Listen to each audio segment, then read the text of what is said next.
We were being told by Congressman Courtney that you were in the chambers when it was stormed. Is that accurate? Yes, yeah, I was in the chamber, I was in the gallery, because there were people on the floor. Those people who were on the floor were directly from the delegation where there was going to be a challenge. So there was, Arkansas, Nevada, Colorado, etc. And so there were a number of us who were in the gallery, wanted to watch the proceedings, a historic day here. We then, listening to the debate about Arizona was ongoing. Then there was a flurry of activity, and we saw that our majority leader, our whip, and the Speaker of the House were evacuated from the chamber. And so there was clear understanding that something there was some serious activity that was going on. The Capitol Police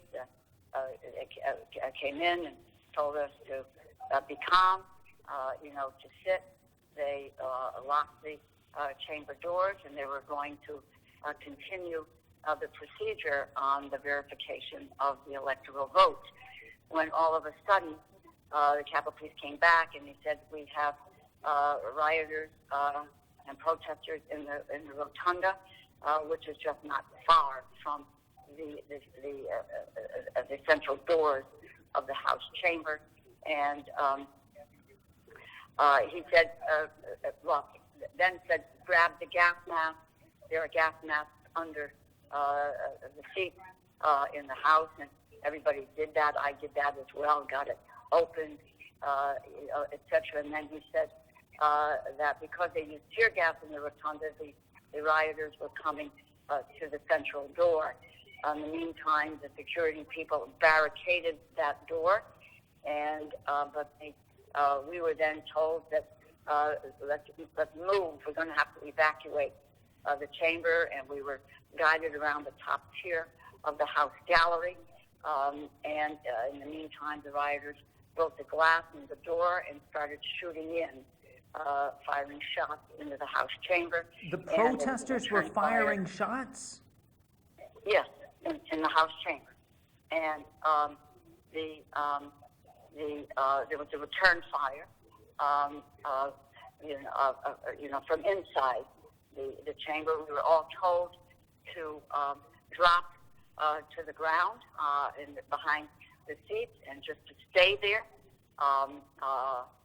until they could move us and get us out of the House chamber, which they ultimately did, and they got us to another building in the Capitol, not in the Capitol, but outside of the Capitol, because the Capitol was being overrun. They breached the walls, they broke glass windows, and they went in through the windows, and actually they got into the House, the Senate chamber. I don't know if you saw the video of one of the protesters, the rioters, sitting in the vice president's chair.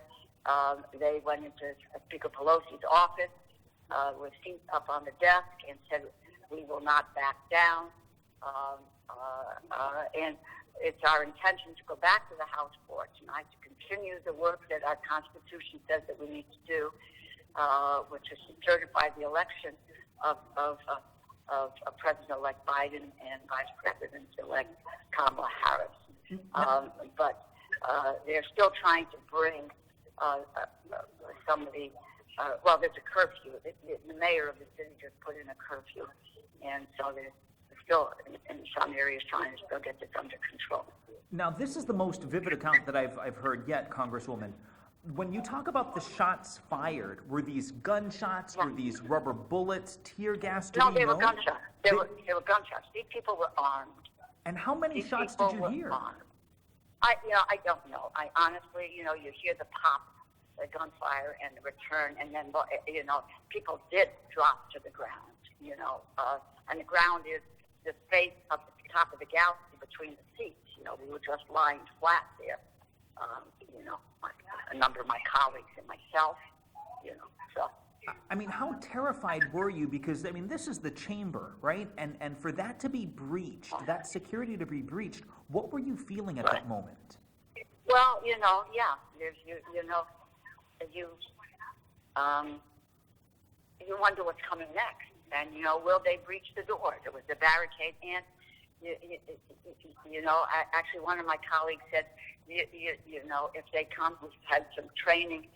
Actually, there were 3 steps. I'm trying to remember them. He said, and the last step is, he said, if we can't get to first base in terms of the tour, and then you just, you move as a crowd against the protesters.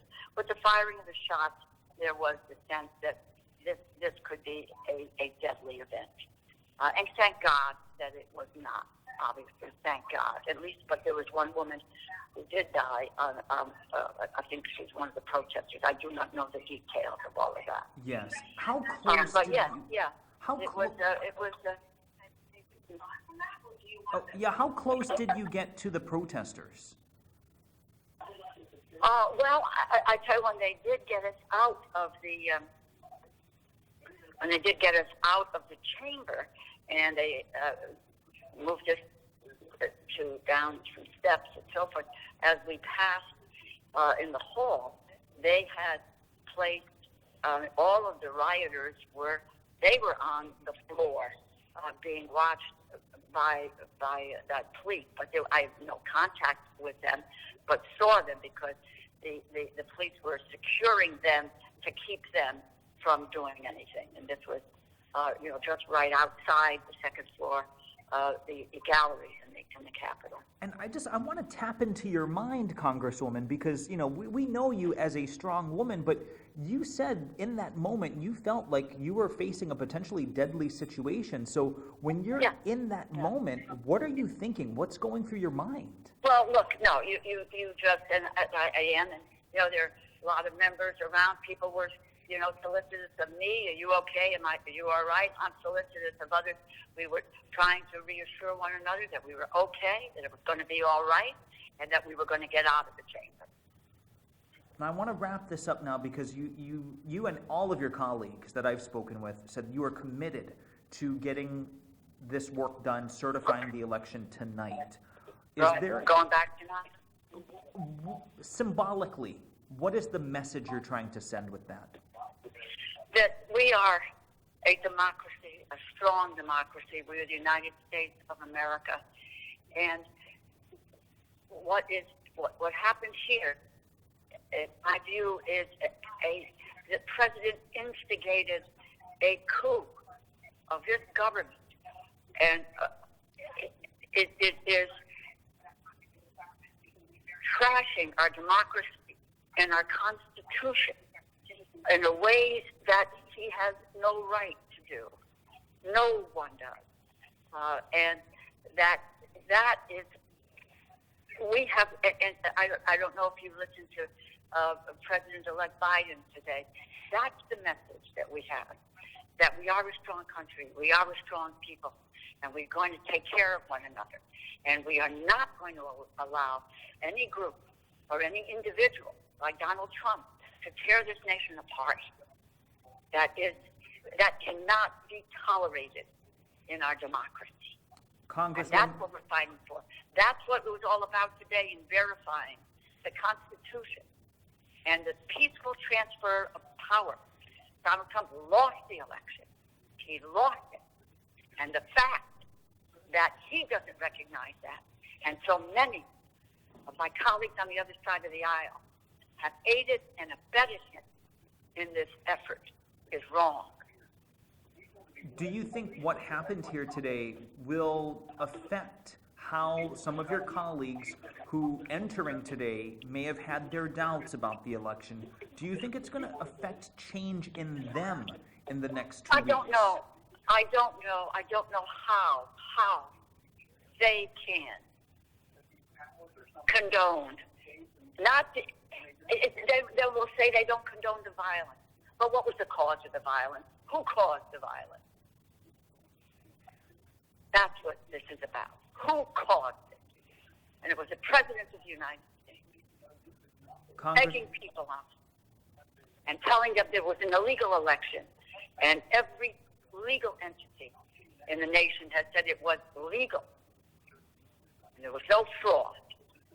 But he did that. And you know, I hear the emotion in your voice right now, Congresswoman, and especially after what you endured today. What is your message for those who still, even at this hour in Connecticut, believe that the election was stolen?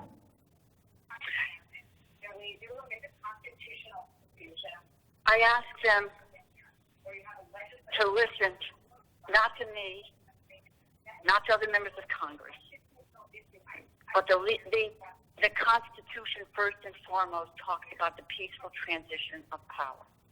And every legal entity that has been asked to comment on this has said that it was a fair election, it was a legal election, there was no fraud, and Joe Biden won overwhelmingly. You know, people don't like to lose, but you have to come to grips with what the reality is. And we are not a country that does not have a peaceful transition of government. That has been our hallmark in some of the worst days. That's what they need to take a hard look at. Congresswoman DeLauro, thank you so much for your time. I hope you stay safe tonight and for the next 2 weeks at least. Thank you. All Thank right. you. Take Thank care. you very, very much. And thank you. All right. Goodbye.